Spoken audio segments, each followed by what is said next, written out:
What's up, everybody? It's the Power Rankings Podcast, aka the Power Rankings Show. I'm your host, Elliot Harrison, and I am pleased to be joined with the wonderful, knowledgeable, charming, charismatic, kind of synonyms, there you go, and very orange tan today at Marcus_Mosher. How are you, sir? I'm doing well. I thought you were going to make like a joke about me not wearing black and wearing a polo because of, my tea time that I have right after this podcast. But no, it's okay. It's nice to see you, Elliot. Is it golf or your sunless tanner that's making you look so? No, it's just it's being out in the sun every day. That's all it is. You look like someone who's relatively famous and has been in the news a lot lately. But never mind. You look like Jack Del Rio. Oh, there you go. Oh man. So we are off to a hot start already. Yeah, we are here. Expressing our First Amendment rights to have a podcast, right? Yeah. Talk about football.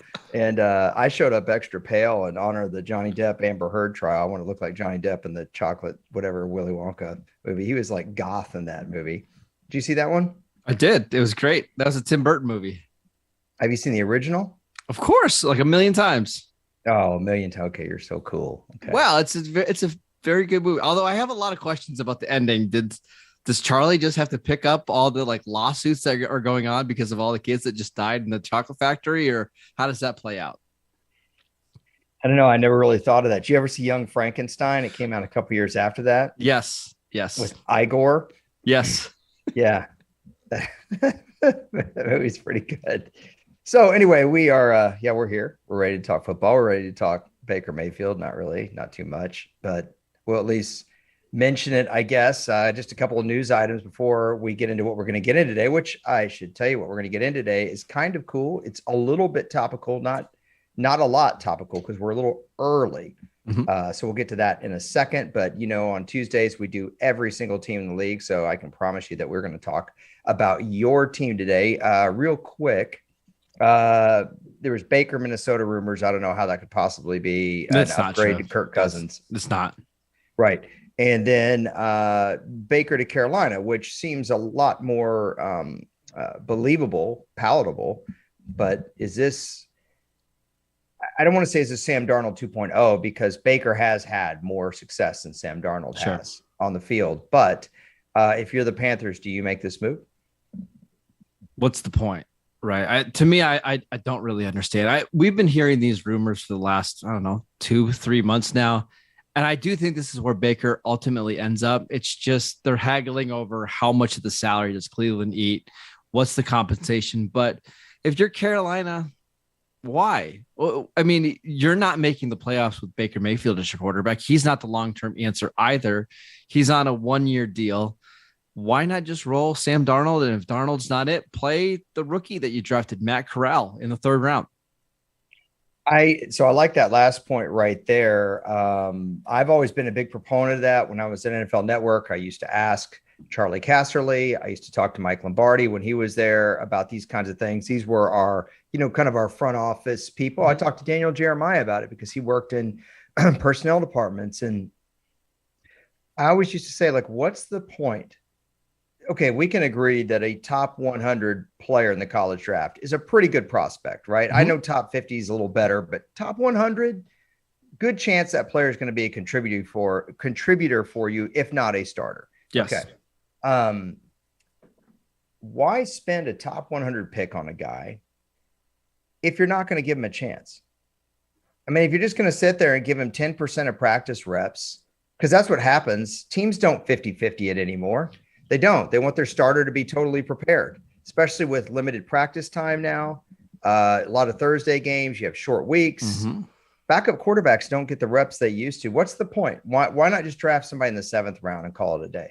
I mean, in the case for Carolina, you need to find out sooner rather than later what you have in Matt Corral too. Like the most valuable thing in the NFL you can have is a good quarterback on a rookie contract.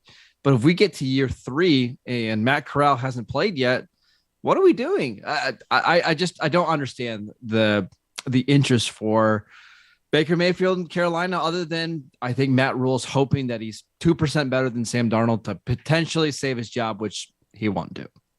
I think the second best thing you can have in the NFL, you know what it is?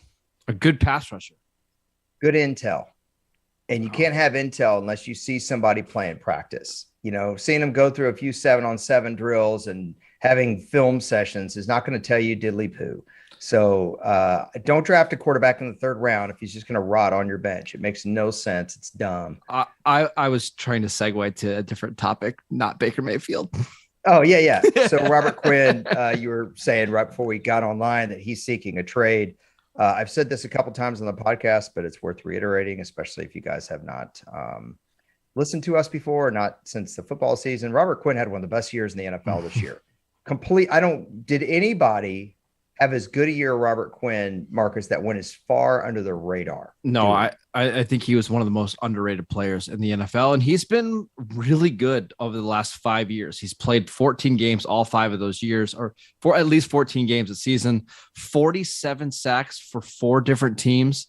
And his contract is very reasonable. He's got cap numbers of 12, 13, and 12 over the next 3 years. So I understand why the Bears want to trade him, because they are in a complete rebuild. He's a 32-year-old pass rusher. You might as well get some value out of him now, get some cap relief. But, man, I think there's 4, 5, 6 teams that should be lining up right now to trade for Robert Quinn. Yeah, speaking of, we're going to get to him on our topic for today. Yes, we're aware the Jack Del Rio news has kind of dominated the NFL for the last week. I'll just say this, that coaches are loath. If there's one thing that coaches can't stand, especially all you that are out there defending Jack Del Rio for his comments or whatever, just consider one thing here. It doesn't matter who the player is. Coaches cannot stand distractions. Yes. Period. Yep. I know this is a lot more about a lot of other things, but just taking the football sense and what I know, having worked with coaches, talked to coaches, studied the history of NFL coaches, is there anything, Marcus, that coaches hate more than distractions? Maybe not having a quarterback. Yeah, the last thing they want is their defensive coordinator making national news, right? Yes. Especially for that franchise that has been in the news cycle far too often over the last year. I understand why Ron Rivera was upset. Yeah, he's kind of an old school guy. Marcus and I talked about this on the phone the other night, and this is not a political podcast. So this is really just the point of whether you agree with it or not, it was a distraction. And I mean, there have been NFL players that have been really good players that coaches just couldn't wait to get rid of for this very reason. And I don't know that Jack Del Rio has the kind of pedigree. I'm not saying he's been a bad defensive coordinator. I'm just saying this is not Monty Kiffin, Jim Johnson, Dick LeBeau kind of guy. So I don't know what's going to happen there. I imagine this is done, but just keep that in mind because and sometimes I'll say this, coaches are just absolutely ridiculous about it sometimes too. I mean, they are so maniacal about making sure that everything is on schedule and all that stuff. It really would. I could tell you guys stories from NFL history that you would just shake your head about how paranoid coaches were too, thinking there's dudes up in the trees with binoculars and anything that would get in their mind. So that's pretty much the news. If I miss anything, Jack Del Rio, Robert Quinn, Baker Mayfield. No, I think you got it all. I think we're good. Yeah. Although, you know what, I will say this, because we talked about it the other night, getting Chase Young back, Del Rio, I think his defense is going to have a better year this year. I really do. They may not win the NFC East, but I don't think Washington's going to be a pushover team. I'm still sticking with Philadelphia winning the division, though. Okay. It's fine. You'll be wrong, but it's fine. I'll be wrong. Will it's Washington fine. have the best defense in the division this year? No, I think it's going to be Dallas. I think it's going to be Dallas. Okay, yeah. We'll see. And it could be Philly. I think the only one not in the running for that are the New York Giants, unfortunately. Yeah. So that's all the news. Let's get into what we're going to talk about today. We teased it a little bit with Robert Quinn. He's a perfect example of what we're about to do. So we like to do something that covers all 32 teams on Tuesday, and the Hall of Fame's coming up. And I want to do a couple of Hall of Fame podcasts. This one's a little early as we're, in mid-June here. Can you believe it's mid-June, dude, of 2022? Like, it just dawned on me. I know. We got NFL football in 6 weeks, the Hall of Fame game. It's kind of crazy. It's crazy. Okay. So We thought we would take every active player or coach. or person, anybody affiliated with an organization, um, and give each team's best Hall of Fame candidate among guys that are active. Now, the only like little stipulation to this is we've got some guys like Justin Houston who are on the street who have really good credentials. I almost said who've got good street cred. Get it? Yeah, sorry. I know I need help. Guys like that, we're just going to attach those to the last team they played for, since they're not signed with the team. And I use Justin Houston as an example because that guy's got great career statistics. I don't know that he makes the Hall of Fame, but he's certainly going to have Hall of Very Good, right? Yeah, Hall of Very Good, exactly. So we had some teams that, oh my gosh, you want to talk about a stretch? We're discussing Sam Darnold for the Hall. It's not that bad in Carolina, but it's pretty bad. Yeah. So Marcus, I did all the power rankings during the season. Marcus has done almost all of them in the offseason. Last week we did a joint one. This one is also joint. These are ones that we agreed are the best. So I'm not going to be telling him his list sucks. So that's good. And let's get to start off, Marcus. What do we got with Arizona? I think Arizona is pretty easy. It's JJ Watt, although you could make a case for AJ Green. AJ Green had 6 straight Pro Bowl appearances to start his career, but it's JJ Watt. Well, one of the best, I don't know, I think 10 defensive players of all time. Absolutely dominant, multiple MVP seasons. Pretty easy. I think Cliff Kingsbury, college and Pro Football Hall of Fame. Okay, sure. I just love how everyone bails on Cliff Kingsbury. There, all these articles come out when they're like 10-1 or whatever, and then everyone bails. It's one of the more entertaining things of the season. It's like you walking around with your little radio. When you love this story, by the way. That's like your favorite story of mine. Like Monday morning. That and you going in and out on Ravens culture, but we're about to get to a team you're always out on their culture. Not yet, though. First, before that team are the Atlanta Falcons. Oh, it's Cordero Patterson, the greatest kick returner in NFL history. It's pretty tough to pick anybody else because this is a super, super young team. But I think Patterson does ultimately get in. He's not going to be a first ballot Hall of Famer, but eventually, when you've got his kind of career, he's starting to put together some nice seasons as a running back. I think he gets in. Pull his stats up. Come on. I know you love. Listen, there's one thing Marcus Mosher loves. He loves him some Cordero Patterson. And I'm going to agree with my colleague here on something that if you're the best at what you do in NFL history, you probably deserve a Hall of Fame nod because we did it for kicker. We did it for punter. And you might say, well, yeah, but that's kicker and punter. Hey, kick returning still has some place in the game, especially before they changed the rules. Cordero Patterson may be the best kick returner to ever play in the NFL. Kickoff returner. Here's what I got for the Cordero Patterson stat, right? This is my case for him.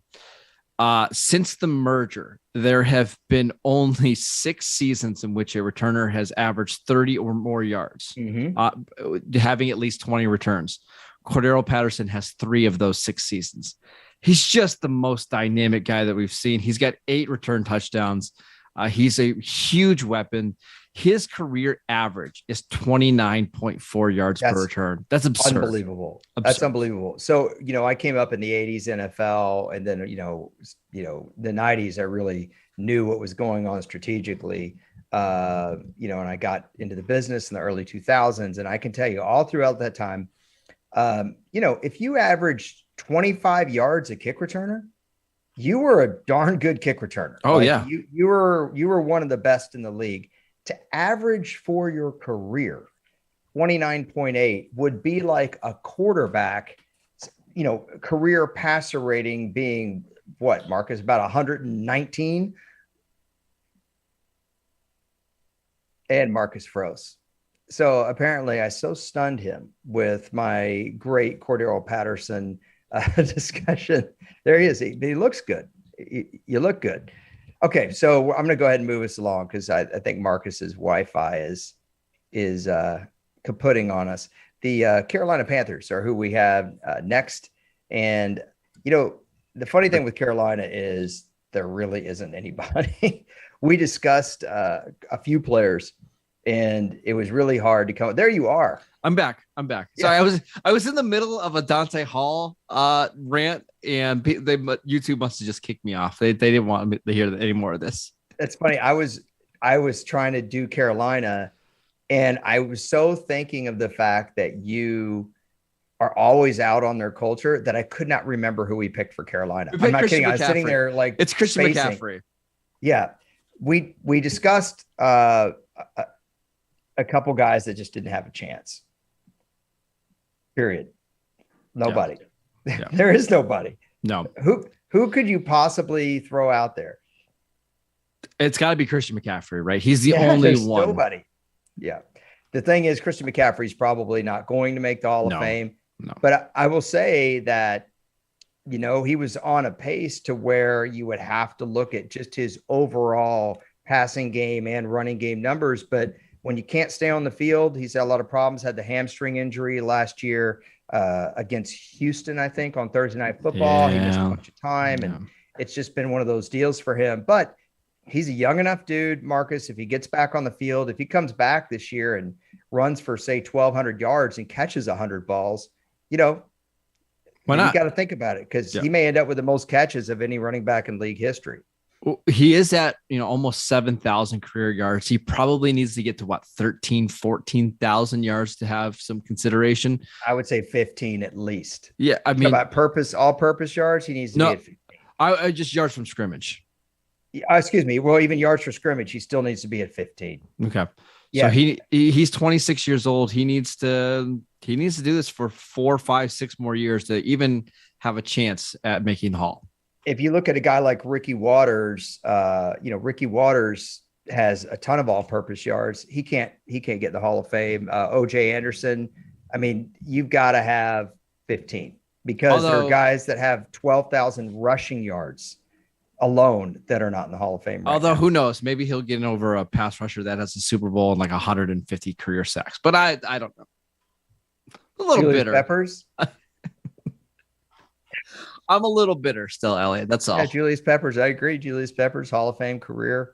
He doesn't have a ring though. So he played the Super Bowl. Can we talk about Robert Quinn and the Bears? He's our Chicago Bear nominee. I think this one's easy. We were talking about him the other night, and I said, gosh, Marcus, he's going to be getting pretty close to 100 sacks. And you looked it up. He has over 100 sacks already, and he's still going strong. I think he had 18 last year. Dude, you know, even if he has 12 this year, what's he going to be at, like 115 career sacks, something like that? Yeah. And I think there's a chance that he gets traded to a team that puts him in a great spot. Like, what if the Ravens trade for him and he's playing opposite of Adafi Owe and he's that right defensive end, just kind of screaming off the edge? I could see a world in which Robert Quinn has 35 sacks over the next 3 years. And at that point, it's really hard to not put him in the Hall. Yes. And let me tell you, voters love sacks. Yes, very, I know. very much. So except for DeMarcus Ware. Okay. Speaking of the Dallas Cowboys, we can't use DeMarcus Ware for the Cowboys because we're only talking active players. I think this one is actually pretty easy, but when the one we said on the phone, I think is wrong. When we talked about it on the phone, we said Zach Martin. I think it's Tyron Smith because Zach Martin, if he retired tomorrow, would only have 8 years in the league. Probably would still make it. Probably, but I think Tyron Smith is making it anyway. See, I think Zach Martin's the easier case to make. 5 All-Pros. He was on the All-Decade team, 7 Pro Bowls. He's basically been a lock to make the Pro Bowl every year that he's been there. I think he's been the best guard over the last decade. Yeah, I'm not arguing against him. I was just saying if he retired tomorrow, is he still a shoe-in? Probably. Yes. Probably. But Tyron Smith, I know, is a shoe-in if he retired tomorrow. There's no way Tyron Smith could not be a Hall of Fame player. So I'm not being a homer. Why are you rolling your eyes? I don't disagree, but if DeMarcus Ware didn't make it, I can't say that Tyron's a lock, but whatever. It's fine. I'm over it. Oh, I don't think DeMarcus Ware is better than Tyron Smith. I don't think Tyron Smith is better than DeMarcus Ware, but we get annoyed with the holding calls and stuff. But he's anyway, really that's a good discussion for another. That's for Locked On Cowboys. Yeah. Enough with you already. Okay. Where's Landon? Tell him to do his job. All right, let's go. Just kidding, Landon. Let's go Detroit Lions. This is another really, really tough one, man. This is a super, super young team.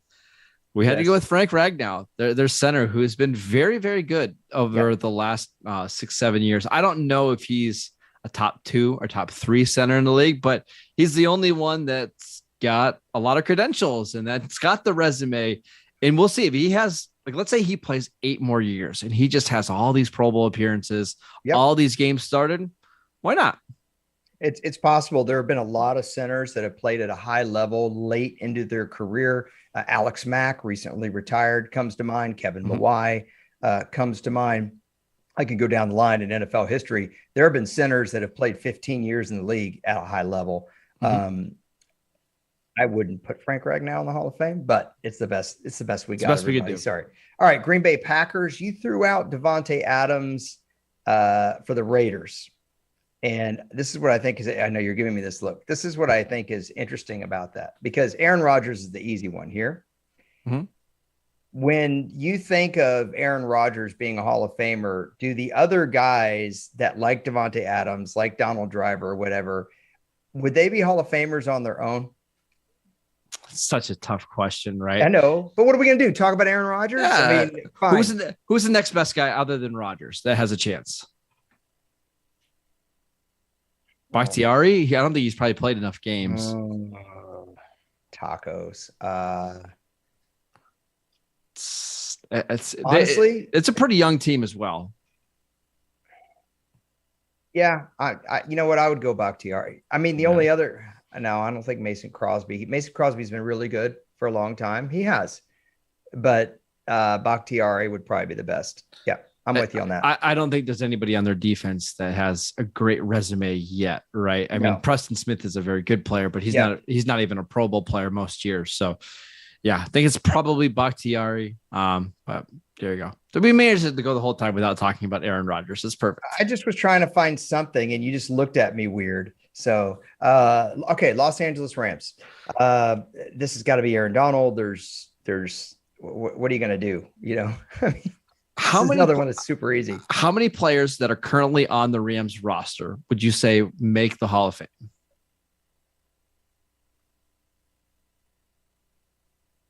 Ramsey? Probably there's no one I can guarantee. No one. I would say the one that's the closest right now would be Sean McVay, actually, because he coached them to a Super Bowl and he won a Super Bowl. And voters will look at the fact they were awful with Jeff Fisher and made the playoffs the next year with McVay. They were one and done, but they still made the playoffs. After McVay, I would say Ramsey.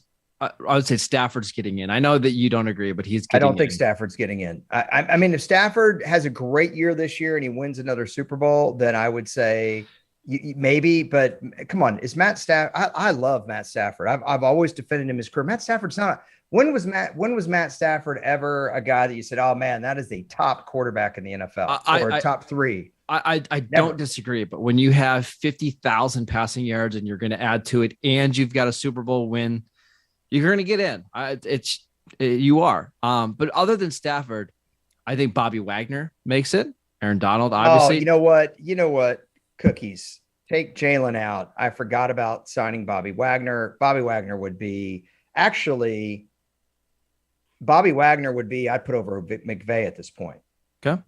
I'd put Wagner over Ramsey and McVay. I totally forgot about him. I think Bobby Wagner moonwalks into the Hall of Fame. I think Bobby Wagner could retire tomorrow and make the Hall of Fame right now with his credentials right now. It's a lot of future Hall of Famers on this team. I'm just telling you. We mentioned Andrew Whitworth, who I don't think is going to make it, but I think he's going to get discussed. He just retired. So when we're doing this podcast 20 years from now, I'm going to tell you that we're right on Matt Stafford, but that's for down the road. I mean, dude, have you ever thought Matt Stafford was a top 5 quarterback? It doesn't work. It doesn't necessarily work that way. We know that. All right. Well, we can give Frank Gore, Eli, I'm telling you, Eli Manning is getting into the Hall of Fame, and he is a much lesser quarterback than I will resign if they. Well, I'm not. I mean, I'm not doing anything for the Hall right now. But if I was, I would deliberately walk out and not do it. Okay. I would say, guys, sorry, you lost me here. Okay. Next team, Minnesota Vikings. That's always a good threat. Hey, if I had a job there, I would resign. Okay. Minnesota. Percy Harvin? No, we can't do Percy for every Vikings thing. Okay, so let's talk about who's in the discussion, because we've got one guy. We'll just say it's Patrick Peterson's who we have. But Patrick Peterson, you don't really know as a Viking, but he's on the team. Obviously, his Hall of Fame days were not with Minnesota. That's the obvious answer. Who else would have a chance? I think Adam Thielen would have a small chance. Yeah. Hey, man, if you're going to talk about compiling, with Matt Stafford, then what if Adam Thielen plays until he's 37 years old? The problem with Thielen is he didn't get a start early in his career, right? He didn't break out until like his 4th or 5th year in the NFL. So he's just not going to have the raw numbers that other receivers are going to have, right? All right. Danielle Hunter? He's missed too much time. I think like Eric Kendricks and Harrison Smith have better cases than Danielle Hunter. I think Harrison Smith, I thought, was a really good player early in his career. I don't think he's a Hall of Fame player. Neither do I, just to be clear. There are other safeties far more deserving, but how many safeties have had in recent vintage have had the breadth of his career at playing at a decent level like he has? Very, very few. That's why it's tough. Yeah. But we think it's Patrick Peterson. Didn't mention Dalvin Cook, did we? But that's okay. He's missed a lot of time as well. New Orleans Saints. Alvin Kamara would be one missed a lot of time. Yeah, it's not going to be him either. Tyrann Mathieu. I know he's a new addition to the Saints, but you're a 3-time All-Pro selection. You're on the All-Decade team for the 2010s, and you won a Super Bowl, and you've got all the turnovers on your resume. He's got 26 interceptions, a bunch of forced fumbles. I don't know if he gets in, but I think he definitely has the best case. I think there are a couple of Saints. Teron Armstead is now with Miami, but I think that's somebody that's had a good career that will warrant discussion. Look, you're going to have to talk Cam Jordan. I mean, I think he will come up. But again, I'm not in that room right now, so I don't know what the tenor is there. But I'll tell you a guy real quick, if he plays a few more years like he has the last 4 or 5, I mean, Demario Davis, dude. Oh my gosh. Yeah. He's so a great good. Player. I would be all for that, but I think you've got the right answer here. So I think we should go to the Giants. You know who has a underrated case to make it? He won't, just because of the way his career's gone. But Jarvis Landry has 6 Pro Bowls already. You hate Jarvis Landry. No, I don't hate Jarvis Landry. When I said Jarvis Landry would be nice to the Saints, you're like, no. Well, because I think his body is so beat up. But I'm saying he's cooked. To the New York Giants. How would you like it if someone said you were cooked? Oh, that's fine. They'd probably be right. I'm old now. If they look at your face today. Yeah. I'm old. Go play golf. All right. New York Giants. I threw out Leonard Williams and you said no. And then you started going down the possibilities. It's rough. It's really, really rough. Dory Jackson. You're taking a sip of your drink so you don't have to explain why Leonard Williams should make the Hall of Fame, but he's just the best player on a really bad team. So that's it. He's been a really good, consistent player. When he come in the league in 15, I'm trying to remember Leonard Williams' first year. Yes, 2015. Yeah. He's been a really good player for 7 years. I mean, if he's one of those guys that plays into late in his career, he may end up being kind of an Andrew Whitworth type guy. I could see him having a long career like that. You know who his career actually reminds me a little bit of? Who? Cam Hayward with the Steelers, where Cam Hayward was a good player the first 4 or 5 years of his career, but really didn't become an all player until he turned like 27, 28. Yep. I wouldn't be surprised if Leonard Williams has a similar career path. Yeah. I'm down with that. Let's go Philadelphia Eagles here. The Philadelphia Eagles have a couple of players that are worth discussing. I think one of them, this one's tough. This one's really tough for me. It came down basically between Fletcher Cox and Jason Kelce. And I was shocked when Marcus told me how many first team All Pros Jason Kelsey has because Marcus looks everything up. Mhm. I was Because I like shocked. to What was prepare it for the like podcast. 4? He's got 4 I All heard Pro that. selections, 5 Pro Bowl selections. He was a Super Bowl champion. He had a great speech at the parade, which that's going to be remembered forever. Yeah, I think Jason Kelsey, 159 career starts, pretty good. I heard the shot across the bow there. I think our listeners heard it too. But I do work for the podcast. I could name every season the Eagles have ever made the playoffs right now from memory. So that's all I have for you. I'm not going to even defend Fletcher Cox. I'm so angry about that comment. That's fine. No, Fletcher Cox, though, man, he's a very good player, man. Another really good player for a long time. I will always remember the 2014 Thanksgiving game. They started Mark Sanchez against Dallas. Dallas inexplicably wore their navy blues at home for Thanksgiving. I hate it when they do that. And it's just dumb. It's so dumb. It looks so great. Sell jerseys. But it looks great. I love it. It's just a dumb ploy to sell jerseys.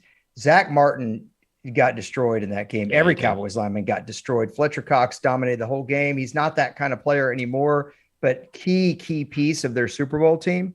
I would be fine with either one of these guys, but we went with Kelsey. Let's go to the San Francisco 49ers. We hemmed and hawed about a bunch of guys. And then all of a sudden, Marcus just remembered that Trent Williams played on the 49ers, the highest graded player in pro football last year at left tackle. I mean, great career with Washington. I think he gets in. I think Tyron Smith gets in the Hall of Fame. Probably their contemporary Jason Peters is going to make it too. Best left tackle in the NFL since the start of the 2010s. And I don't even think it's all that close. Like, I love Tyron Smith.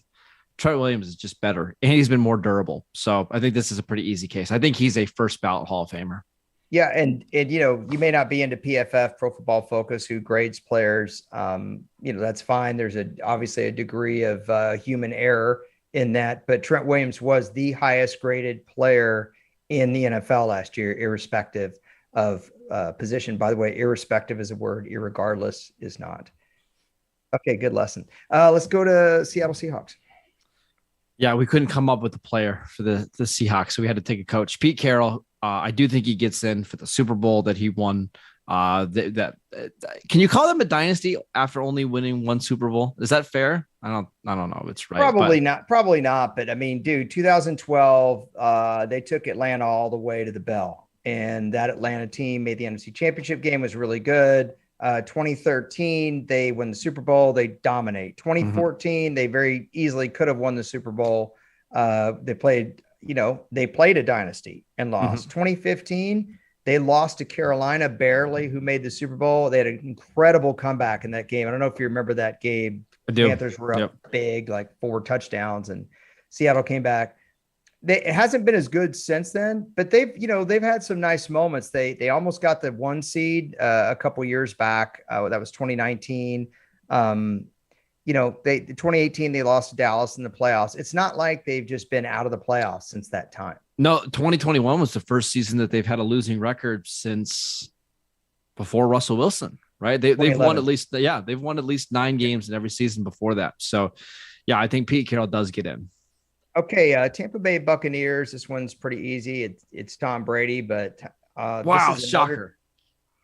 This is another team where honestly we don't need to use Tom Brady because I think Gronk is also going to moonwalk into the Hall of Fame. In fact, Gronk is actually probably the better person to pick here because I think Gronk will be out of football before Brady will, which means Gronk will get into the Hall of Fame before Brady will. Mike Evans, and yes, I'm saying Gronk is a first ballot, no doubt. Yes, over to Marcus Ware, greatest tight end of all time. Yeah, Mike Evans is putting up some Herculean numbers. You may not think of him as a Hall of Fame player because he's never really been the best receiver in the league, but he was just good out of the gate, and he's been good ever since. What does he have? Like 8 straight 1,000-yard years to start his career. Levante David is another guy that I think warrants discussion. Did he come in 13? Yes. I think he's played 9 years. Most of those, I think he had 1 bad year, but most of them have been at a very high level. That would be another guy. I got a couple more. How about I guess he's not on the team right now, but Ndamukong Suh. Yes. I don't think he makes it, but I think he's been a very good player. This person I do think makes it. What about Bruce Arians? Ooh, that's a good question. Home sliced cheese money. He's been to how many Super Bowls? One with the Steelers, right? Well, he One with was interim. Well, he was head coach of the year as an interim coach in 2012 when he took over for Chuck Pagano. Mhm. He got Arizona to the NFC title game in his third year there. And believe me, Arizona was nowheresville when Bruce Arians showed up in 2013. They were instantly competitive. They made the playoffs in 14, championship in 15. Goes to Tampa Bay. They were competitive with Jameis Winston. I think they went 8-8 that year that Winston threw 30 picks, Yeah, Marcus, if I'm I not think so. mistaken. Yep. Not like they were bad. But and then wins the Super Bowl with Tom Brady. Yeah, I'm okay with it. He was the Steelers offensive coordinator when they won the Super Bowl in 2008. He was the When you offensive hated Ben Roethlisberger, and what else? when he was the offensive coordinator in 2010 when the Steelers made it to the Super Bowl and they lost to the Packers. Great Super Bowl. Was, Yeah, was he Cleveland's OC or QB coach when they made the 0-2 playoffs for the first time as the new Cleveland Browns? he was the offensive coordinator there. Yeah, I always love how he defends Tim Couch. I love that. I know he stands up for his guys. I appreciate that. I do. Yeah, so he's a two-time coach of the year as well. So yeah, I think Hey, this podcast is dragging. Let's go. Come on. I mean, Washington. we got a lot of teams to get through Washington. here. Washington Commanders. Carson Wentz. I had to talk Marcus out of that one. He's a big. We went big Jonathan Allen because there's really not a lot else there. I think he's got the best resume. But yeah, they need some other guys to step up this year for them. Good defensive tackle for several years now. We couldn't go with Chase Young. Chase Young's probably the best player on the team, we think. But Chase Young missed all of last year. He had a great rookie year. That's just not enough to go on. There's nobody else really on that team that has any kind of pedigree. Probably the guy that had the best pedigree is in Jacksonville right now, Brandon Sheriff, I would say. I would agree. Yep. And, you could make a case that Trey McLaurin's Washington's best player, but number one, he hasn't played very long, and there's going to be a total log jam of wide receivers trying to get in the Hall of Fame. So that's not likely. Let's go to the AFC. Baltimore Ravens. A lot of different players and coaches that we can consider here, but we're going with Justin Tucker. I think the greatest kicker in NFL history. His resume is absolutely ridiculous. I think he's a first ballot Hall of Famer, which is going to be rare for a kicker. Yeah, there's, a couple of ideas here. John Harbaugh would certainly be right up there with Justin Tucker as a candidate for the Hall of Fame. We talked about Justin Houston at the top of this podcast. His last action was with Baltimore. How many career sacks does Justin Houston have? I know he had 22 one year, or 20, was it 20 and a half with Kansas City in like 2011? Yeah. He's at 102 sacks. What did he have in 2011 with Kansas City? 22. 22. So I was right. Golly. It's a lot. It's just hard to, that's a lot of sacks, man. Anybody else on Baltimore that we're not thinking of? I mean, when you have an MVP at quarterback, you obviously have to mention him, and Lamar Jackson's stats and record are really good, but it's Justin Tucker. He's the one that gets it. Yep. Okay. Let's go to Buffalo Bills. We could talk about Josh Allen, the quarterback. That would be one potential option. Is that where you would go? No, it's Von Miller. One of the best pass rushers for the last decade, maybe the best pass rusher, except for this year he won the Super Bowl. I think Von Miller's a shoe-in to be to go to the Hall of Fame, especially now that he's got 2 Super Bowl rings. Yeah, this is kind of like Tyrann Mathieu, where look, it's a guy that just signed with a new team, and so we don't love doing that, but that's who he's playing for right now. That said, would you give any thought to Micah Hyde? Not over Von Miller. No, not over Von Miller. I just mean, no, he's been Micah a very, very good safety, but I don't even think he's viewed as like a top 2 safety in the league right now. I think there's safeties like Minka Fitzpatrick, Derwin James, Marcus Williams that are all viewed as better than him. I don't necessarily agree, but yeah, I don't think he makes it. Hey, you know what? I bet you Micah Hyde ranks higher at safety than Matt Stafford ranks at quarterback. We know it doesn't work that way, so who cares? Speaking of, we really had to go with low-hanging fruit here on Cincinnati. I'm just going to roll it out there. We went with Joey B. It was just hard. I was really proud of my podcast colleague here because I gave him a question that I thought for sure he was going to answer differently. I said, who do you think's really been the most accomplished player on the Bengals, and you said the right answer. Yeah, Trey Hendrickson. Yeah, yes. He's probably outside of, well, that's not true because Jamar Chase, I think, might be the best receiver in the NFL, but Hendrickson's probably the best player of the defense. Okay, wait a minute. Hold on. I can't listen. You don't think he's the best receiver in the NFL or one of the best receivers? No, he is not the best receiver in the NFL. How can you say that with Cooper Kupp and Devontae Adams in the league? Because I have eyeballs. I'm just saying it was really good last year. He just didn't get the targets that Cooper Rush. You know what I find interesting? I'll go ahead and see your Jamar Chase. This is what I find interesting. That people say that a lot when they argue something, go, because I have eyeballs. And then when they're confronted with video of something that is so obvious, it's like, no, that didn't happen. I have no idea what you're talking about right now. I don't either. Cleveland Browns. Yes. Myles Garrett. It's pretty easy to me. He's going to have over 100 career sacks, one of the most dominating players in the NFL. The only question is, does he get like multiple playoff wins? Can he have a big moment in the playoffs? We'll see. But I think Garrett gets in. Any love for Joe Bitonio? He's had a really nice career. We went offensive line. Yeah, it's tough. There's really nobody else, is there? No, probably not. All right. We'll go to the Broncos.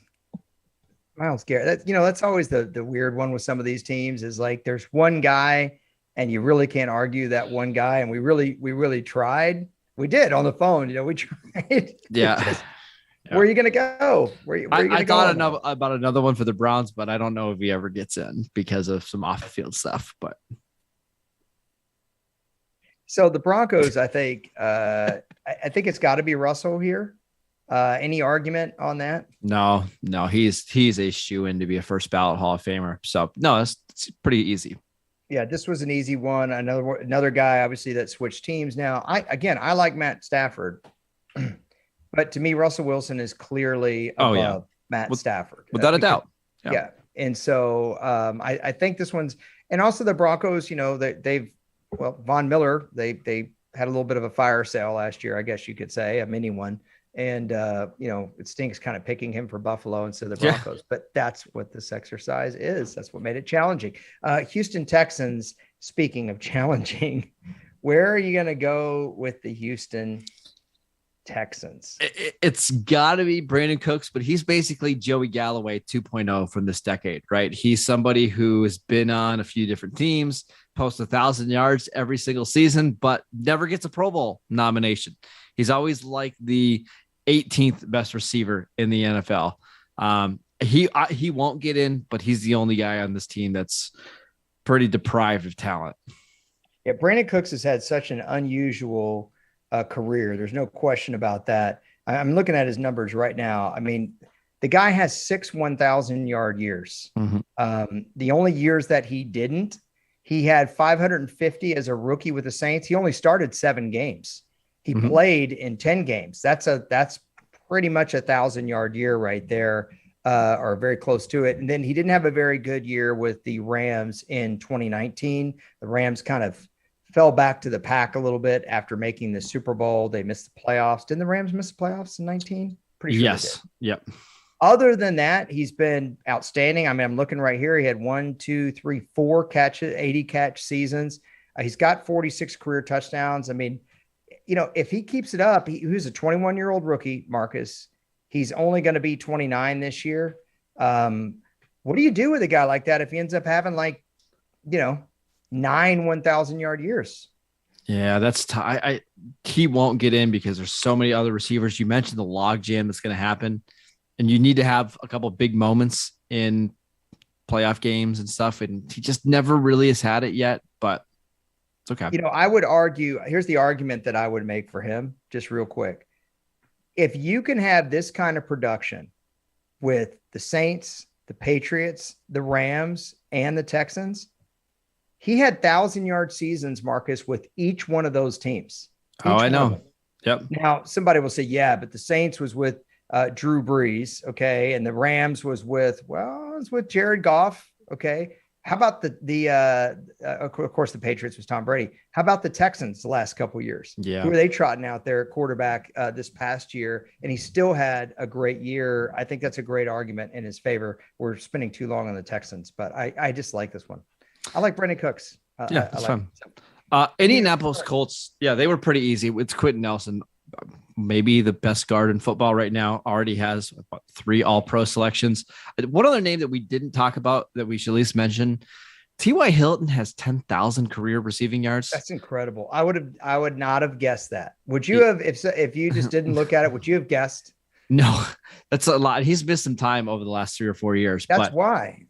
Yeah, he's not going to get in, especially considering he's not on a team right now. But he should at least be mentioned. You know, when I said that's why, I meant that's why I didn't even think about him having that many yards, because I know how much time he's missed. A couple other guys to discuss with the Colts. Matt Ryan, obviously. I think Matt Ryan, I don't know that Matt Ryan's had a better career than Matt Stafford. I wouldn't go that far, but peak Matt Ryan, I think, was a little better than peak Matt Stafford. Do you have a problem with that? Nope. Darius Leonard is somebody that needs to at least be discussed so far. I mean, he's had 4 good years in the NFL, just like Quentin Nelson, but Quentin Nelson's been a little better. Stephon Gilmore. Yeah. Any love? Wish we could have used Gilmore for the Panthers. Yeah. Any love at all for Frank Reich? No, I think he's been a little overrated so far in his career. He needs to have this Colts team win some playoff games. Wonder if Jim Irsay would somehow make the Hall of Fame. It'd be interesting. For his music or as being an owner? Hey. Jacksonville Jaguars. You want to talk about difficult? Yeah, it's Doug Peterson, because there's literally nobody else that we could pick. Yeah. So Doug Peterson, Super Bowl winning head coach, really good offensive coordinator with the Chiefs. He's the only one. This is the way this discussion went. Marcus tried to say Josh Allen, their pass rusher, weekly, and then he goes Doug Peterson, and then I said, "Is there any chance that Tom Coughlin is still working as a consultant in that front office?" It's rough. It's rough. All right, moving along. Chiefs, let's get out of this group. Chiefs probably have the most future Hall of Famers other than the Rams. When you talk about Patrick Mahomes, Travis Kelce, even some of the guys on defense, but we went with Andy Reid, one of the winningest head coaches in NFL history. He has a Super Bowl ring. He's been to 1 million championship games. He gets in as soon as he retires. Yeah, this one was a little bit hard to just go, because I kind of wanted to save the coaches for when we didn't have anybody. We had to do that with Seattle, but I agree with you here. I think the Chiefs' strongest candidate right now on the field would have to be Travis Kelce. Yeah. I think if Travis Kelce retired today, he makes a Hall of Fame. I don't think he'd be a first ballot guy.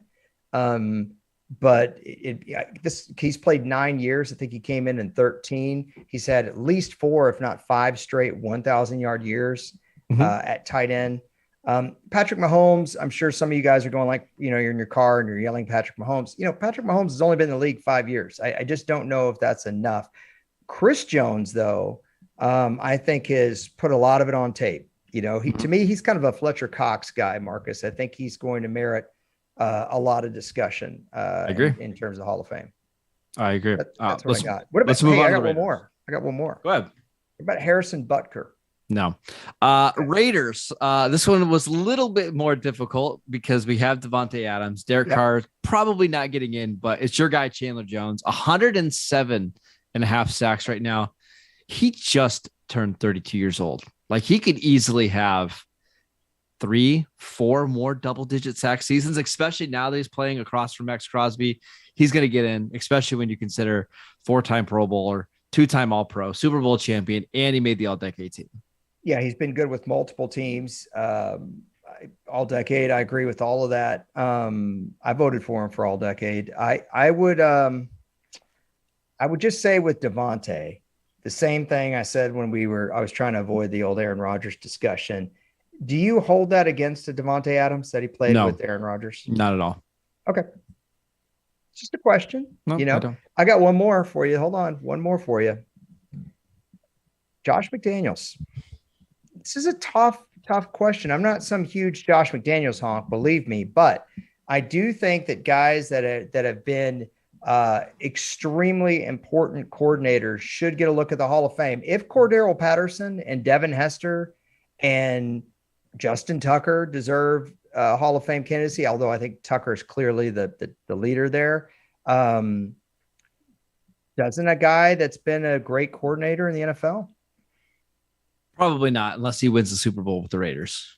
Way to really think about it. Like, I thought I was going to get a thoughtful answer. You know, I got, yeah, if he wins the Super Bowl. I'm just telling you, these Hall of Fame voters are really set in their ways when it comes to voting. So we could be on a sports radio show in like some basement in North Dakota right now.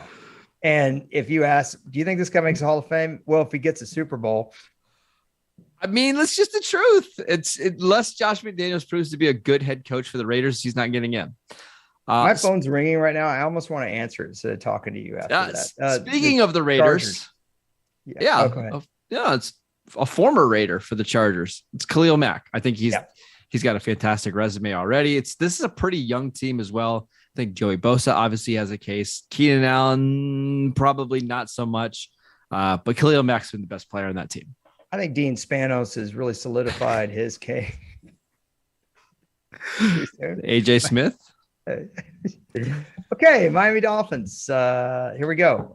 Miami Dolphins. We mentioned Teron Armstead already. A really good career with the New Orleans Saints. He signed with Miami. Who else? I mean, it's the guy that's made a Pro Bowl every year that he's been in the NFL. It's Tyreek Hill. Already 7,000 yards from scrimmage, over 7,000 yards from scrimmage. He made it as a returner. I think one of the top 3 or 4 receivers in the NFL over the last 5, 6, 7 years. He gets in. New England Patriots. This is not as easy as you would think until you go to the sideline. And then you're like, oh, I mean, it's Bill Belichick. Are there any players? Obviously, we're not going to put anyone over Bill Belichick. This one's super easy, but is there any player that you would throw out here? Yeah, I think we need to at least mention Devin McCourty, considering how long he's played and his impact for that team. Now, he doesn't have the Super Bowls, he doesn't have the Pro Bowls or the All Pros that people like to see when they're voting for this stuff. But you're talking about somebody who's going to start 200 games for the Patriots and be on multiple Super Bowl winning teams. At least seems to be mentioned. What do you think about Dante Hightower? I know he didn't have a good year last year, but he's played a long time in the league. Really, really solid NFL player, defensive leader on that team. One of my favorite players to watch when he's healthy and he's right. I kind of think he should have got the MVP in the Falcons Super Bowl because he made a bunch of huge plays in that game. There's just been too many seasons where he's been a little bit banged up or the stats aren't quite there. But I really love Dante Hightower. What about James White as MVP? No. He needs to get another Super Bowl in order to get consideration. New York Jets. Whoever gets the Super Bowl. Okay, so this is one of our more controversial ones. So we were having a real hard time. Marcus threw out C.J. Mosley, who C.J. Mosley has Pro Bowls, but what's that? Who's been awful for them. He's been a good player, just not for them. Yeah, CJ Mosley's like that guy that got great grades, and then he went to like a different school, and just everything fell apart. So Marcus brought up Joe Flacco, and because Marcus thinks winning a Super Bowl means that you get into the Hall of Fame. No, I don't think that. Your colleagues do. Well, they're not my colleagues because I don't work there. So I don't former colleagues. So Joe Flacco had probably the 3rd best postseason run ever. We talked about this one of our last podcasts at Larry Fitzgerald 08 is probably the best postseason we've ever seen. I would say John Riggins 82. I kind of detailed that one in our strangest career podcast. After that, I'd say Flacco 2012 is the 3rd best postseason I've ever seen from a player. But is that enough to get in the Hall of Fame? Because then if Joe Flacco can, then Eli Manning certainly gets in. Oh, I know. And they all will. And I'm going to protest because it's ridiculous that either of those guys get in, but they will. If you had to choose between Matt Ryan, Matt Stafford, Joe Flacco, and Eli Manning, who gets the Hall of Fame? I would pick Stafford. You'd pick Stafford. Now, what if I put him up against Phillip Rivers? I'd take Rivers. I'd take Rivers. That's a bridge too far, man. It's got to be Rivers. Pittsburgh Steelers are a little bit easier than the Jets. By the way, we decided on Joe Flacco, didn't we? No, we picked Laken Tomlinson, which we didn't talk about at all. That's right. That's right. And you know why I don't remember that? Because I kept pushing it, and we didn't want to go with an offensive lineman that just signed there. And we spent so much time discussing Joe Flacco that I thought we went with Joe Flacco. Tomlinson's been a really solid player for the 49ers. I said on a couple of previous podcasts, I thought this is one of the more just one of those kind of signings that win games for you that you don't hear a lot about in the news, but that doesn't mean this guy's a Hall of Fame player. He's been a solid player. Did he make one Pro Bowl? I think he did. I think it's one. Yeah. But really good player. It's just, we really didn't know where to go on the Jets. Being honest, we warned y'all. There are a few of these teams where we just didn't have what's that? It's rough. It's rough. Yeah. The Steelers not one of them. No, they've got a couple guys to consider between TJ Watt, Cam Hayward, even Minkah Fitzpatrick has a pretty decent case, but it's Mike Tomlin, and he gets in right now if he retires. Yeah, we discussed a few guys. You even brought up Kevin Colbert with Pittsburgh, but I think Cam Hayward will merit discussion. I don't know that he gets in.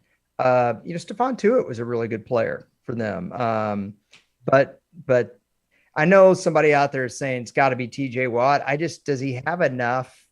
If he retired right now, probably not. No, I don't think so either. And I think Mike Tomlin absolutely does. That's the right answer here. Is there anybody else? I'm trying to think. No, I mean, David DeCastro, I know he's not on the team right now because they released him, but good career. Good career, not good enough to make the Hall of Fame. No way. Okay, Tennessee Titans. We obviously went straight to Derrick Henry. I tried to talk you out of Anthony Firkser here, but you wouldn't let me. So we had to go with Derrick Henry. What about Julio Jones? It's a good one, actually. I didn't even think about that. Yeah, because Julio Jones. I don't really consider Julio part of the Titans, and I don't think the Titans did either with how quickly they released him. But if we go by the little rules that we set out at the beginning of the podcast, Julio Jones is not signed with anybody. That's true. And Julio Jones, I can tell you right now, is making the Hall of Fame.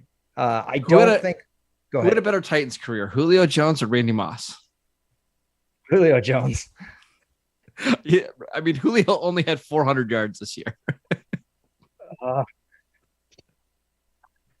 I gotta let's see what Randy Moss did. It's got to be close, right? No, it's not. Oh yeah, Randy Moss had 80 yards. Yeah, it's not. Yeah.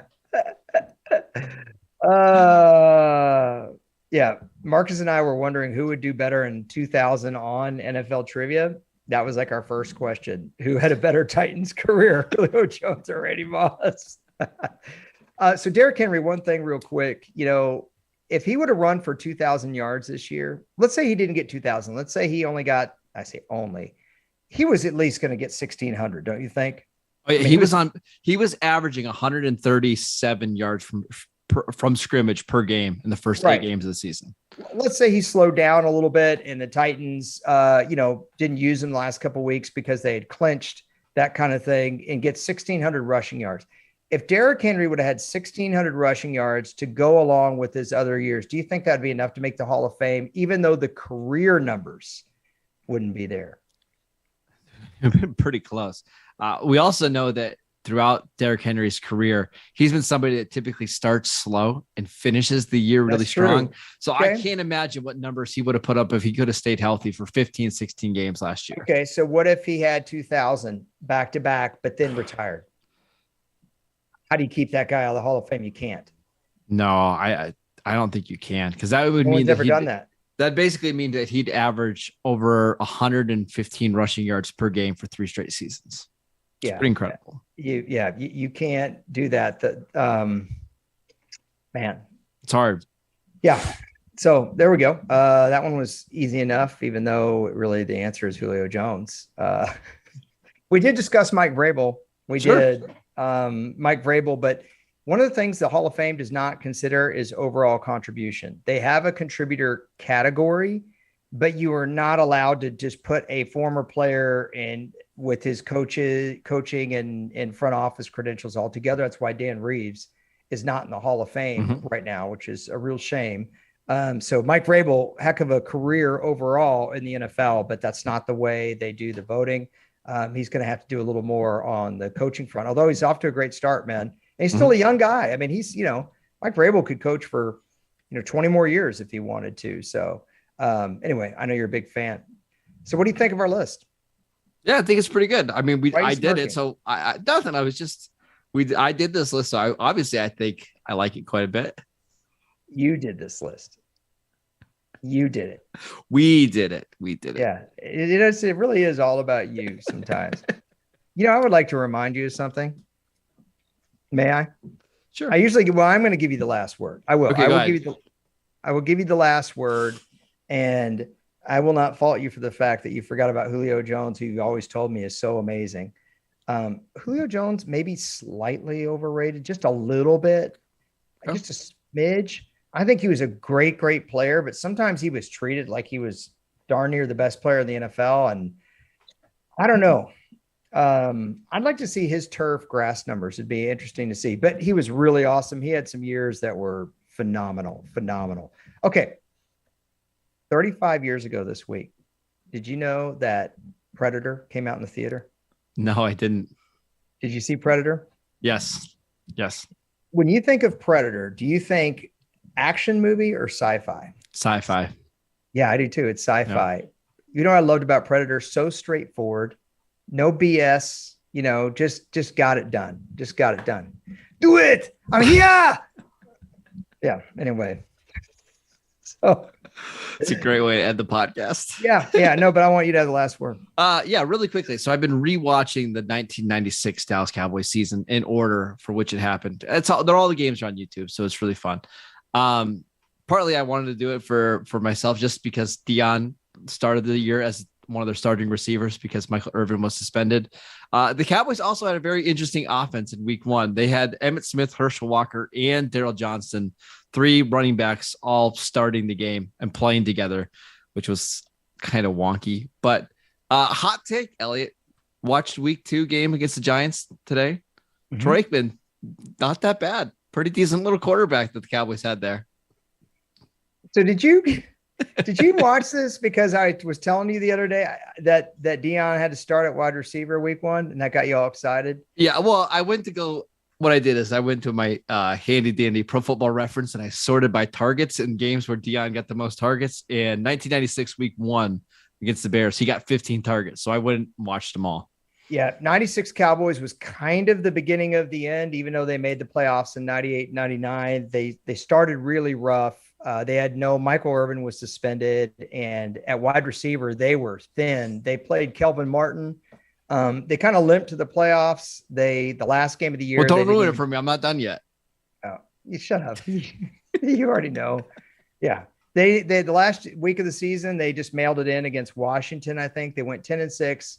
They played Minnesota in the wild card and beat them. George Teague made one of the greatest plays I've ever seen a safety make in that game on Amp Lee.